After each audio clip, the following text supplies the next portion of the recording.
Good afternoon, everyone. I am so sorry I missed today's or this morning's episode, and I had to reschedule it.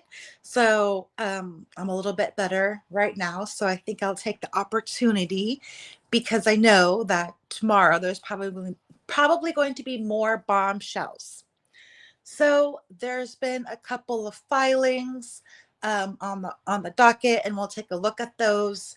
I was also reviewing Blake Lively's movies, specifically to see if I can find any online chatter or any tidbits of anything interesting.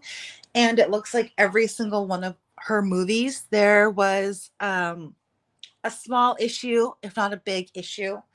So we'll take a look at that. So if everybody is here, can you guys tell me where you're from and what time it is? I am in the Pacific Northwest, and right now it is about 3:30. So there have been some filings. This recent filing looks like it's from a Nat. It's in regards to requesting a 2-week extension of the current deadline.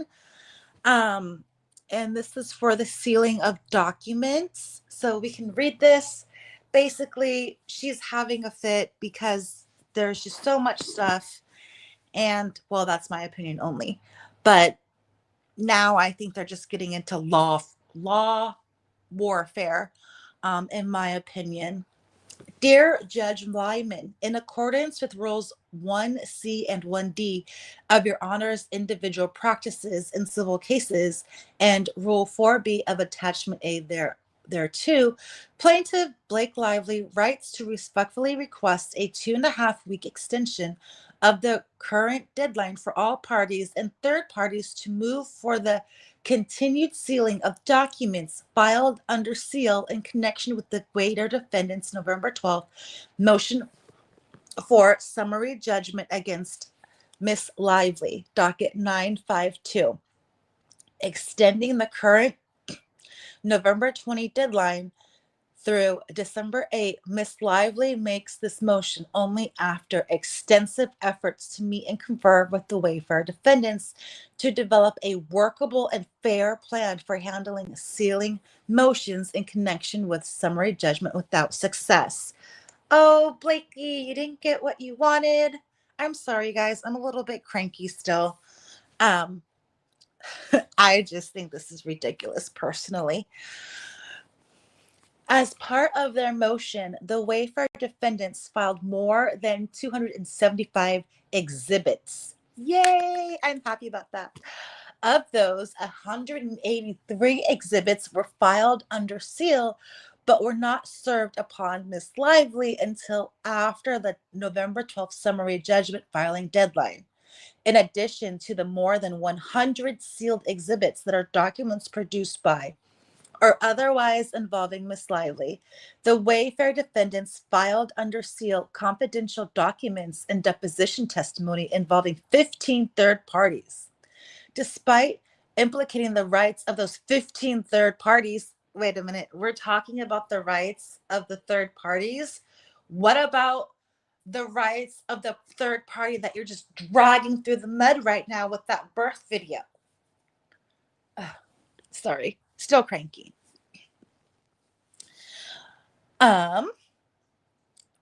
Despite implicating the rights of these 15 third parties, the Wayfair defendants apparently did not notify these parties until yesterday that the documents and or testimony they provided were filed under seal as part of the motion. This plainly violates Rule 4B of its Attachment A to Your Honor individual rules. Further, to third parties that the Wayfair defendants and Miss Lively have reached an agreement to extend the current deadline for continued to sealing to November 26th, which is not accurate. Oh, great. We're fighting over truth now. Prior to making the present letter motion, Miss Lively requested as a professional courtesy the Wayfair parties' defendants' agreements to a 3-week extension of the current sealing deadline. Do you see what she's doing? Or at least it's all in the details, all in this wording, but it makes it look like Wayfair isn't being professional. And I just think that's rich. Okay, let's see. Prior to making the present letter motion, Ms. Lively requested as a professional courtesy the Wayfair defendants agreement to a 3-week extension of the current sealing deadline, which would afford Ms. Lively as well as the other third parties sufficient time to review the more than 180 documents filed under seal while also accounting for the 12 noticed expert depositions before December 12th. Ms. Lively's opposition to the motion due December 3, opposition to the motion of the judgment on the pleadings also due on December 3, and reply in support of Ms. Lively's motion. Oh, goodness. Ms. Lively's motion for spoliation sanctions due December 5th. Oh, it's crunch time with all of these filings, guys. Ms. Lively has granted similar courtesies to the Wayfair defendants in relation to her motion for spoliation sanctions without requesting anything in return. Docket 878, agreeing to a 22-day extension of deadline to file opposition to Ms. Lively's motion for spoliation sanctions. Docket number 887, agreeing to a 7-day extension of deadline to seek the continued sealing of exhibits filed under seal in relation to Ms. Lively's motion for spoliation sanctions. However, the Wayfair defendants rejected Ms. Lively's request and offered 1 week to November 26th, which is 1 day before Thanksgiving. I personally don't think that's unreasonable on Wayfair's part. I think Blake Lively might just be buying time because she's trying to defend the inevitable, or they're just trying to buy time to find another loophole out of this, or just to harass Wayfair. I think Miss Lively should have no patience in this and no understanding in this. She had time. She has a cajillion lawyers. She can get through anything, especially if her husband is a billionaire. In my opinion. Miss Lively now regrettably makes this letter motion seeking to extend the current November 20 deadline for all parties and third parties to seek the continued sealing to December 8. No previous requests for adjournment or extension of time have been made with respect to this deadline. Counsel for the Jones parties consent to this request. The Wayfair defendants oppose. The date of the parties' next scheduled appearance before the court is December 9, 2025. Alternatively, in an effort to promote judiciary economy and avoid piecemeal motion practice, Ms. Lively requests that the court extend and modify the timeline set forth in Rule B of Attachment A to your Honor's individual rules and practices in connection with the motion. Specifically, Ms. Lively requests that the producing parties who may wish to move for continued sealing or redaction of any material submitted in connection with the motion be permitted to file a single omnibus submission addressing all such requests within 1 week of the motion being fully briefed or by December 19, 2025. If adopted, that procedure would permit the court to review all of the sealing and redaction issues in connection with the motion at once, aided by a single letter from each producing party and without receiving a fresh wave of such letters each time the motion, opposition, and reply papers are submitted. It would also serve the interests of public access in connection with the paper supporting and opposing summary judgment for there to be a single moment of unsealing that is not specifically connected to which party submitted the evidence. when the court is able to resolve all the sealing issues simultaneously in a single decision.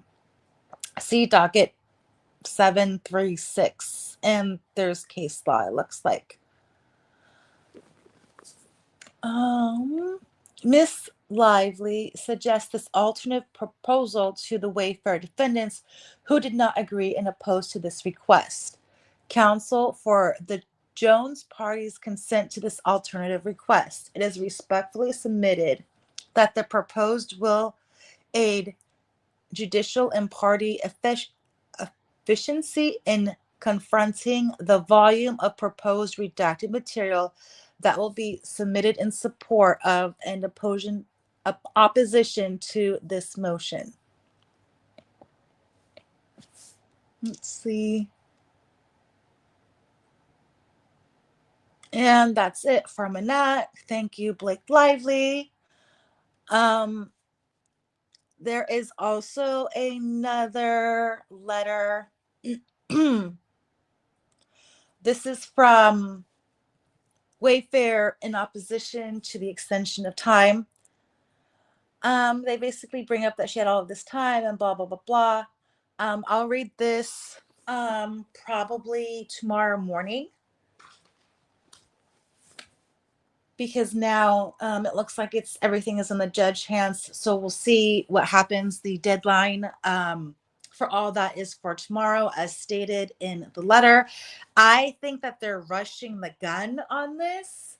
Well, I feel like maybe Blake Lively had all of this ample time, especially when she was filing motions against Wayfair about Rule 11, what, B, I think it was, sanctions, that maybe they just run out of time for looking or redacting or finding reasons to unseal things.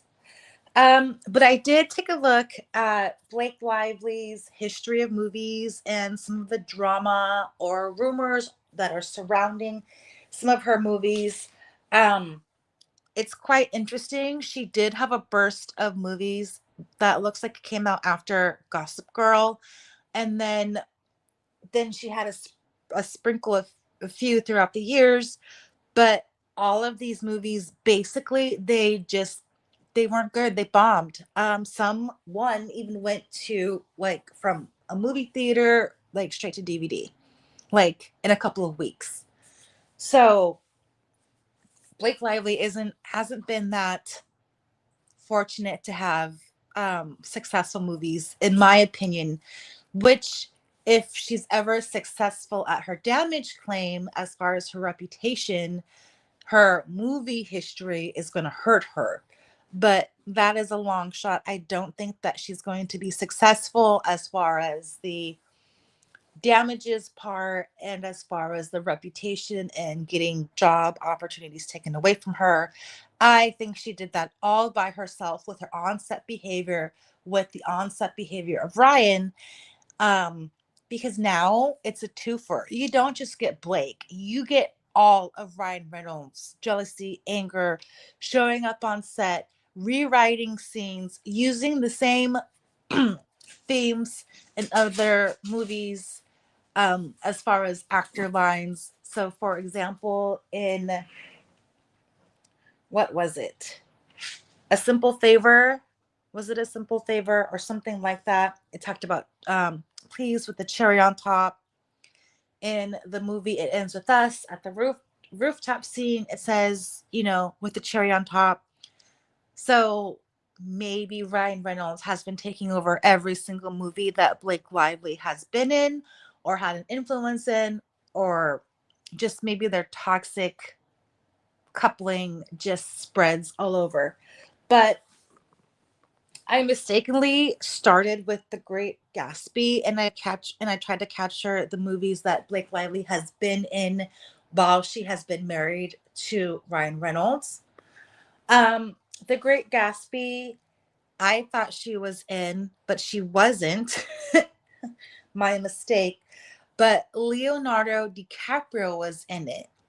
And what happened is she was up for the role, and I guess they were discussing it or auditioning for it or something like that. over lunch with Leonardo DiCaprio.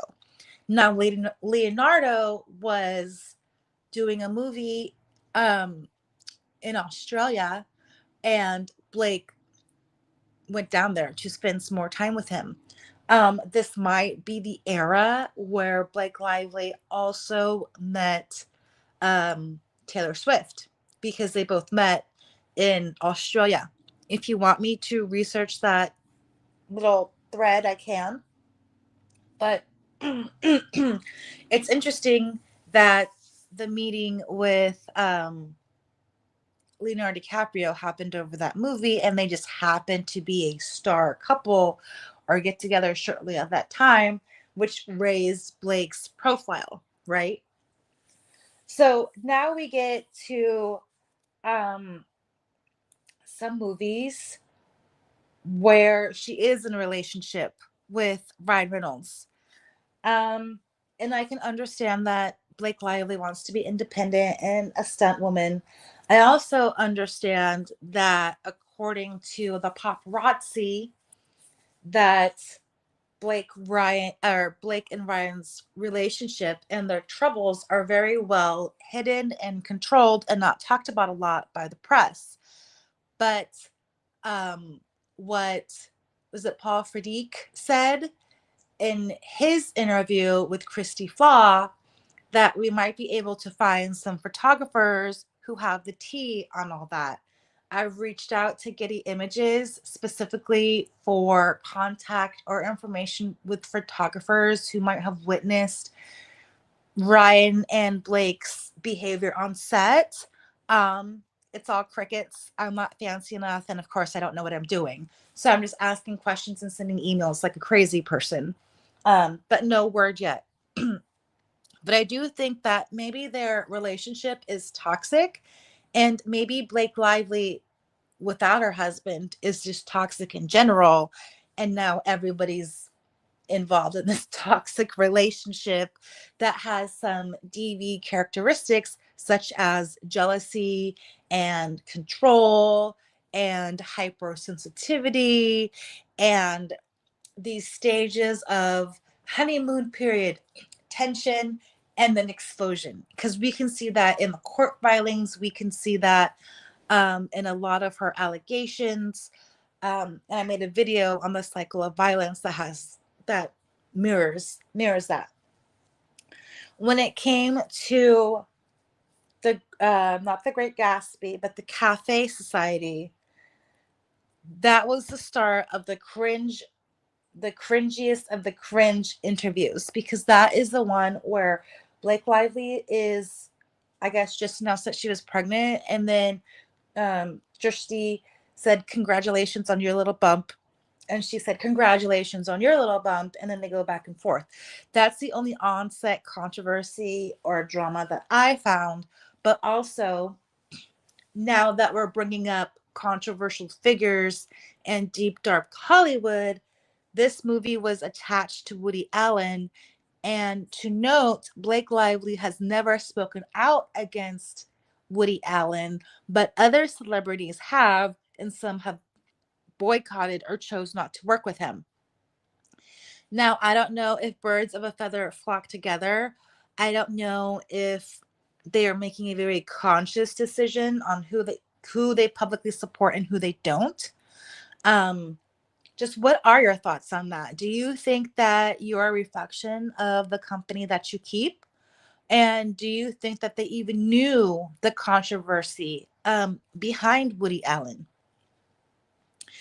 Okay, there's also controversy of relationships between Blake and Ryan and Harvey Weinstein.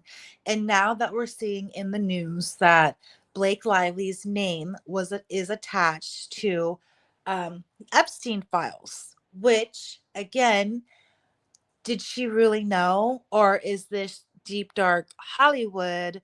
Um, and everybody knows everybody, and it's kind of just hard to escape some relationships. Just checking with it in the chat. I have comments. They are both narcissists. I'll agree with that. She defended Weinstein and Woody. And that is where the issue, I think, will lie in the public. And I think that's getting to be very important right now, especially in the social aspect and cultural things right now. Um, because if you take a look at New York, um, in all those cases with Diddy, people are now distancing themselves. They don't want to talk about it, whatever. And I think that's going to happen with Blake Lively and Ryan Reynolds if it's not happening already. And this couple just brings a lot of controversy. You know, we're looking at anti trafficking organizations and nonprofits they donated to, and now they're under scrutiny, rightfully so. If they do have whistleblowers going to Congress, then all of that should be highlighted. And also, we go with did they know? What did they not know? And what are their relationships are? And how does their audience and fans view that as far as their support and going to new movies? Thank you guys for being in this live. I'm sorry I'm rambling. I'm honored to answer any questions you guys have during this live. Um, so there's one thing. So maybe she wasn't dramatic because it was Woody Allen. Next we have The Town, which Blake Live. Oh no, I'm sorry. Next we have The Shallows, which Blake Lively started after she had her baby. Her interviews are pretty smooth. There's no controversy. There's no insult. She's not being mean to anybody else. However, here is another thing that goes against Blake Lively if you want to consider hiring her as an actress. She did her own stunts in the movie, which is a shark movie. There are waves of 4.5 feet.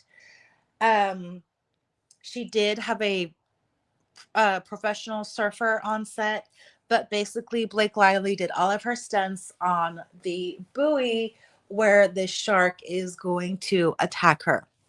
What happened is, I guess she was climbing up the buoy. The buoy was swinging. It cracks her in the face, specifically in the nose. And I guess they kept that in the movie, her on-set injury, which I guess made good. I mean, I watched that scene. It was pretty good. I didn't realize that she actually got hurt, so I feel a little bit bad about that. But she apparently cracked her nose, blood everywhere, and they kept that in. The interesting part is that they had to hire a stunt double during the last 2 weeks because she got injured. So she's a liability if she doesn't want to accept the stunt double and is doing dangerous things and is getting hurt. She's a liability. Or maybe Ryan Reynolds got in the way, hypothesizing, and said, hey, you need a stunt double if you're going to get cracked in the face.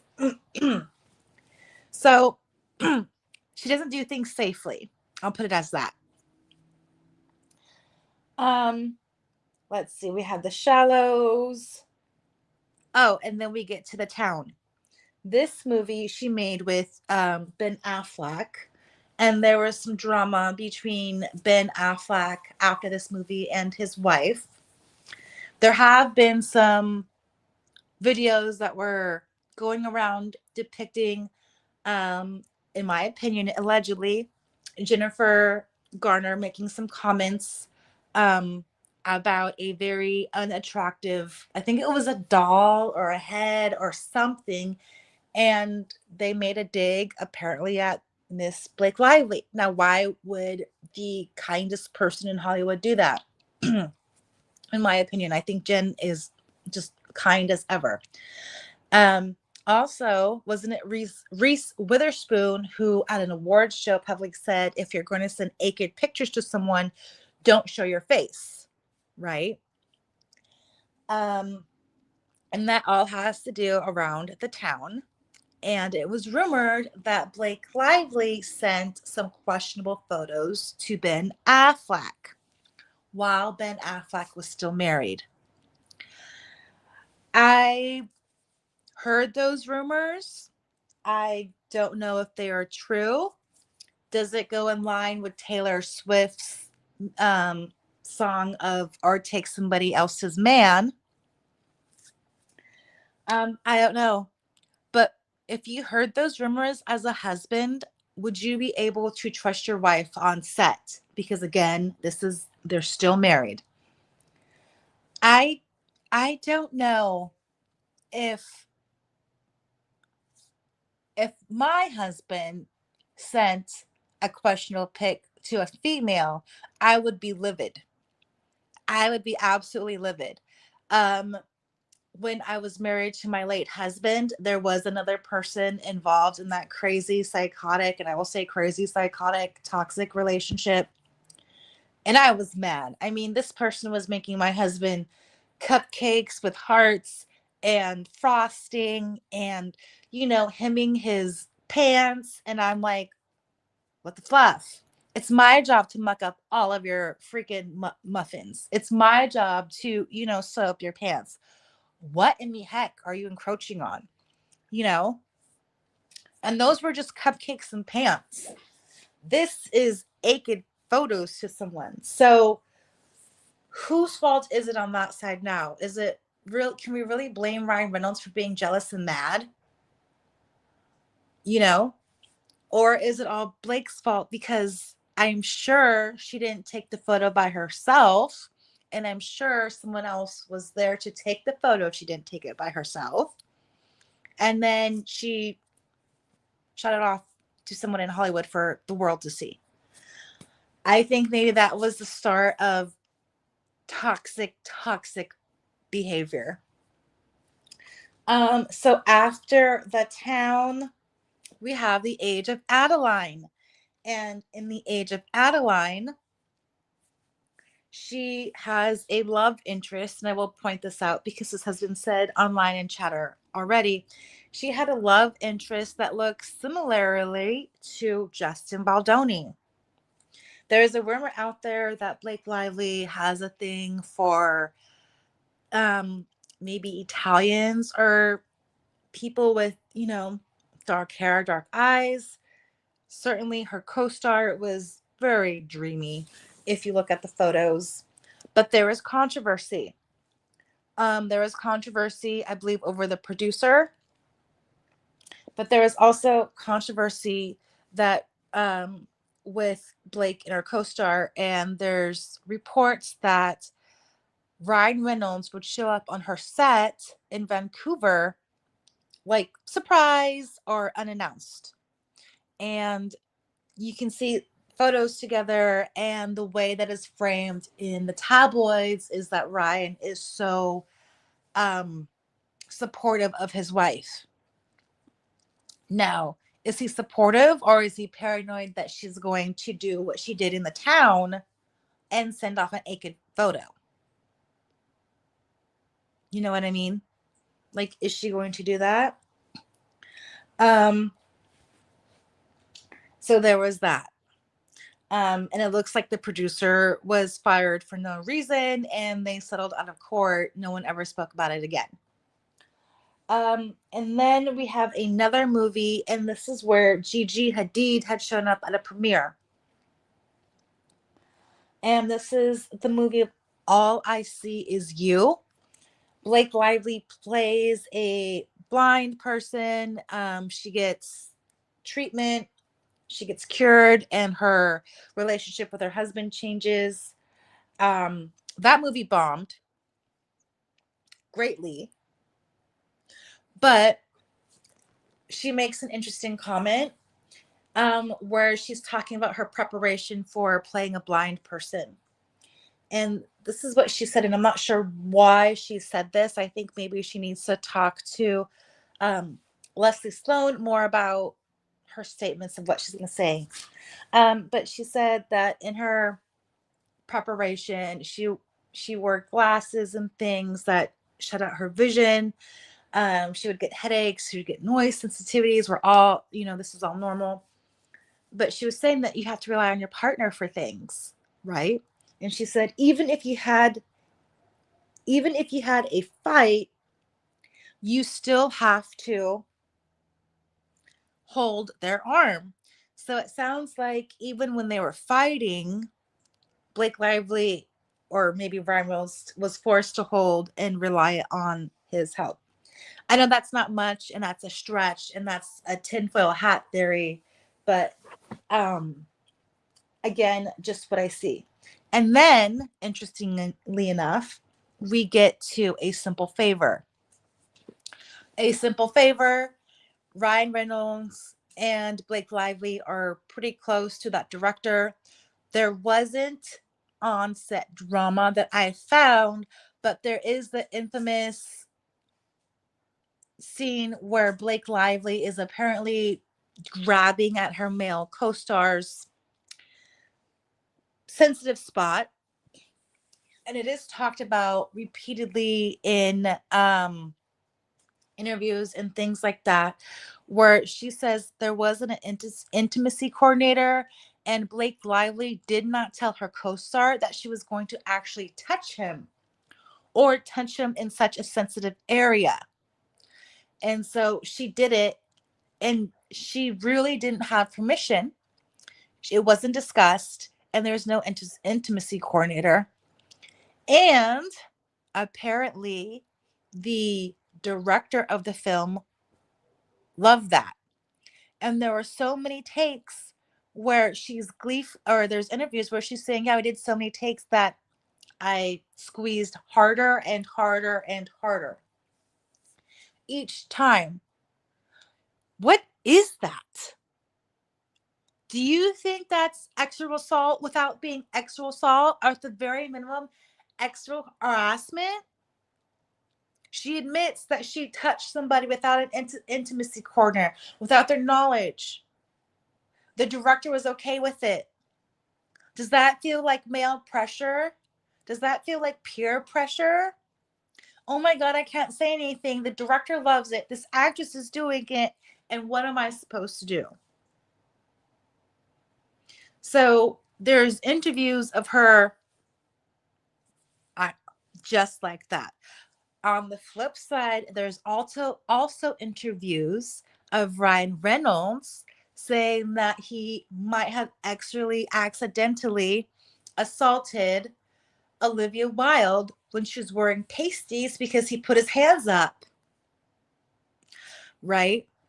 In an effort to cover them up. They have other people to do that. But he said that he accidentally assaulted her. And there is an interview where Ryan Reynolds and Denzel Washington are there. And Ryan Reynolds discloses this, and you see Denzel Washington's face like, dude, do you know what you just admitted to? And if you take a look at Denzel Washington, he's never had any rumors like that or confessions like that.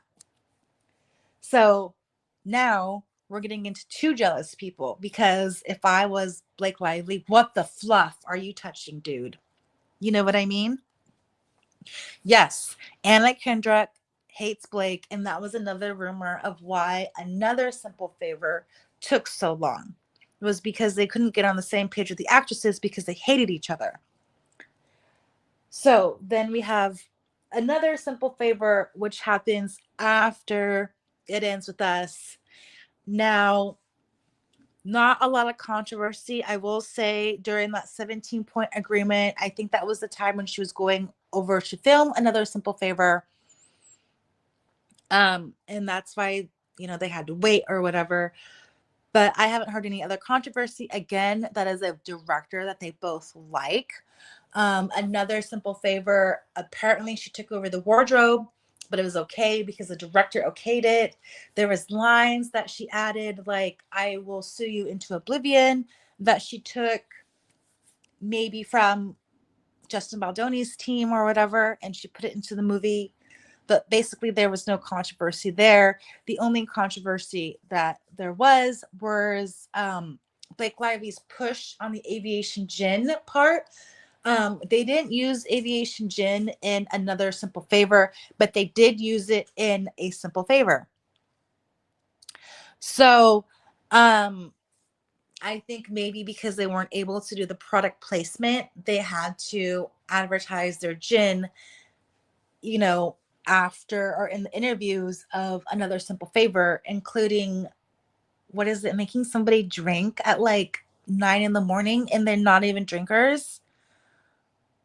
Like, that's a little cringe if we take a look at that. So that brings us to, it ends with this lawsuit. What was going on? And I'll probably try to wrap this up in about 10 minutes. I have little ones coming home. But what was going on? The rumor is that this movie was filmed when Blake and Ryan, they were going to be apart. Ryan Reynolds was not going to be able to be on that set at the same time because they're filming movies at the same time, right? And what was one thing that Ryan said? If you separate us, that's the way to kill us. We're a family. We're all supposed to be together. Does anybody think that maybe Ryan Reynolds wants to see what Blake Lively's on-set behavior is, so that's not risking naked photos to somebody? Um, so there's this rumor, and Without a Crystal Ball has brought it up, I think more than once, but definitely about the jealousy behavior and the yelling that happened in the trailer on set of It Ends With Us. Mind you, during this whole thing, there was a lot of script rewrites. Mind you, Sony wanted a lot of tasteful X. Mind you, Sony also wanted an R rating if it was okay with Colleen Hoover. And mind you, that the goal of the X scenes was to have something new that you haven't seen before, right? That was Chrissy Hall's idea of the non-climaxing. The male doesn't climax, but the female does. And, it's a way of accepting sexual behavior, in my opinion, allegedly. This is a sensitive topic, so I'm getting a little embarrassed. But, they were trying to push the envelope as far as maybe things that we haven't seen before. So if Lively is redoing this script possibly every day, she's going to have to add some spiciness to it.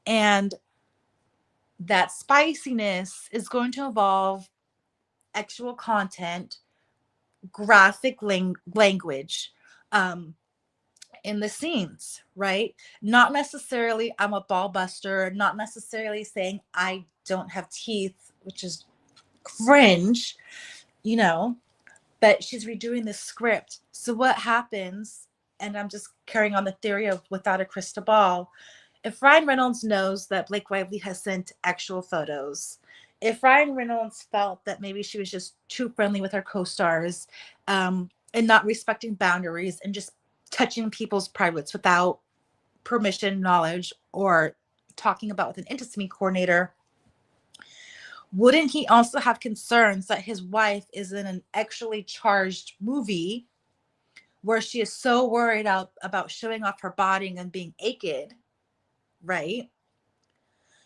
Maybe he's like, what if she has inappropriate behavior with this guy too? What if he saw her text messages and didn't like the no teeth and didn't like the ball busting? What if he was like, hey, the no teeth and ball busting terms are what she says to me when we're joking or when we're doing whatever, and now he's saying it to this other guy? You know what I mean? Or what if she's doing improvised acting in an actual manner and she's not getting permission? And what if she's doing all this stuff and he's doing the same thing, and then they're both doing it and then they run away with each other because that's what she did with me, right? Maybe some of her past behavior is playing into the toxicity of their relationship and the positions that Blake Lively gets into as an actress who is signed on to play actually charged movies or have a part in actually charged scripts. So my theory is that yes, maybe Ryan Reynolds does have some DV characteristics, a lot of them. You know, married to Scarlett Johansson with like in a year or two. Same thing with Blake Lively. I think the longest Hollywood relationship Ryan Reynolds has had was with Alanis Morissette, and they were together for 3 years. And by all accounts, the rumors from what I see is that it was actually a healthy relationship. So what if through this various I'm sorry, this various contracts and movies and agreements and everything, Ryan Reynolds sees this questionable behavior and sees the writing on the wall. Maybe Blake Lively is getting too close to her co-star or too close to her director. What's with the hugging? What's with the matcha drinks? Okay. My mom, who was born in the 1940s and who has recently passed, used to say, you do not hug men because the men will always try to. That was just her her her one thing that she would always tell me, um so maybe on that thread is Ryan Reynolds also thinking like that, because but without a crystal ball has said, since the beginning of like the rewrites and whatever, Blake Lively was initially alone. She didn't have security, she didn't have a lot of people, she was initially alone on set, right? But then something happened. They had a fight in their trailer, and then Blake Lively was never alone again. Now, let's look at this as a DV jealousy lens. If I was a jealous person and if I was very insecure, and if I was afraid that my wife was going to fall on someone's whatever and end up cheating on me, I would want to know what their every move is. I would want to know what the dailies are, and I would want to see the dailies because I know the camera is ever rolling and the sound is on. So I want to hear what my wife is saying. I also want to see what my wife is doing, especially if I can't be there. Where have we seen this happen? It was rumored on the movie set of The Age of Adeline, where, yes, the dailies, they requested them, and I guess they were viewed. Maybe that was a defensive technique on Blake Lively's part. Because again, I have been a victim of DV, and I'm going to tell you this is a place where I'm coming from. If I'm telling my partner it is all professional, there's no worry, I am not doing anything, I would want additional evidence to prove that. Here, look at my phone. Hey, take a look at the dailies. I'm not doing anything, right? So, what if, and I know that the dailies were used for control or whatever to take over the movie, but what if there was also a sinister spot plot? I'm so sorry. That Ryan Reynolds only wanted the dailies to see what his wife was doing to make sure that the conduct was appropriate and professional. What if Blake Lively wanted the dailies again, and we'll just separate this from professional, taking over the movie to DV, victim, DV characteristics. What if she wanted the dailies to prove to Ryan Reynolds either what she was doing or what Justin Baldoni was doing? Okay. What if in the dailies it was seen that Justin Baldoni was biting her bottom lip? But what if it was also seen in the dailies that Blake Lively was doing the same thing? Wouldn't you want that to be in the 17-point agreement if you were just pissed off? And what if you saw in the dailies biting the bottom lip or whatever, and you go to your husband and it's a big hoopla and it just keeps going? Um, so that was my little unorganized ADHD fibromyalgia rant.